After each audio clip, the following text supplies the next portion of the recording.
Hello guys, അസ്സലാമു അലൈക്കും. എന്തൊക്കെയുണ്ട് എല്ലാവരും വിശേഷം? സുഖമാണെന്ന് വിചാരിക്കണം കേട്ടോ. നമുക്കൊന്നൊരു വെറൈറ്റി പുട്ടാവാം അല്ലേ?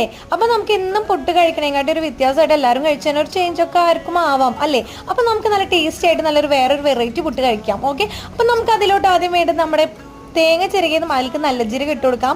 അതിനുശേഷം നമ്മൾ പഴം കുഞ്ഞുകുഞ്ഞാന്ന് കുഞ്ഞു കുഞ്ഞായിട്ട് അരിഞ്ഞ് നമ്മൾ നേന്ത്രപ്പഴമാണ് കേട്ടോ, അത് ഇട്ട് കൊടുക്കാം. അതിനുശേഷം നമ്മളിത് പുട്ടിൻ്റെ പൊടി ഇവിടെ കുഴച്ച് വെച്ചിട്ടുണ്ട്, അത് ഇട്ട് കൊടുക്കാം. അതിനുശേഷം ഇതുപോലെ തന്നെ വീണ്ടും റിപ്പീറ്റ് ചെയ്ത് ഇട്ട് കൊടുക്കാം. എന്നിട്ട് നമുക്ക് എന്താ പറയുക, നമ്മളിങ്ങനെ പുട്ടും പഴമൊക്കെ കഴിക്കുന്ന ആൾക്കാർ തന്നെയല്ലേ, അപ്പോൾ നമുക്ക് ഇങ്ങനെ ചെയ്ത് നോക്കി കഴിഞ്ഞാൽ നമുക്ക് ടേസ്റ്റ് വേറാവുകയും ചെയ്യും, നമുക്കിഷ്ടവും എന്തായാലും ഉറപ്പാണ് കേട്ടോ. പിന്നെ നമുക്ക് നേരെ പുട്ടുകുറ്റിലേക്ക് ഇത് ആവി ഇങ്ങനെ വന്നുകൊണ്ടിരിക്കുകയാണ്. നമ്മൾ പുട്ട് ഇത് ഇവിടെ റെഡി ആയിട്ടുണ്ട് കേട്ടോ മക്കളെ. അപ്പം നമ്മുടെ പുട്ടിൻ്റെ പരിപാടി കഴിഞ്ഞിരിക്കുകയാണ് ഗൈസ്. ഇതാണ് നമ്മുടെ പുട്ട്. അപ്പോൾ എന്തായാലും എല്ലാവരും ട്രൈ ചെയ്ത് നോക്കാം. എല്ലാവർക്കും എന്തായാലും ഇഷ്ടപ്പെടും. കുഞ്ഞു കുട്ടികൾക്കൊക്കെ പ്രത്യേകിച്ച് ഇഷ്ടപ്പെടും കേട്ടോ. നമ്മളിങ്ങനെ പഴം കഴിക്കാത്ത കുട്ടികൾക്കൊക്കെ ഇങ്ങനെയൊക്കെ കൊടുത്തു കഴിഞ്ഞാൽ അവരെന്തായാലും കഴിക്കും. അപ്പോൾ നിങ്ങൾ എന്തായാലും ട്രൈ ചെയ്ത് നോക്കാം. അപ്പം നമുക്ക് മറ്റൊരു വീഡിയോ ആയിട്ട് കാണാം. ബൈ.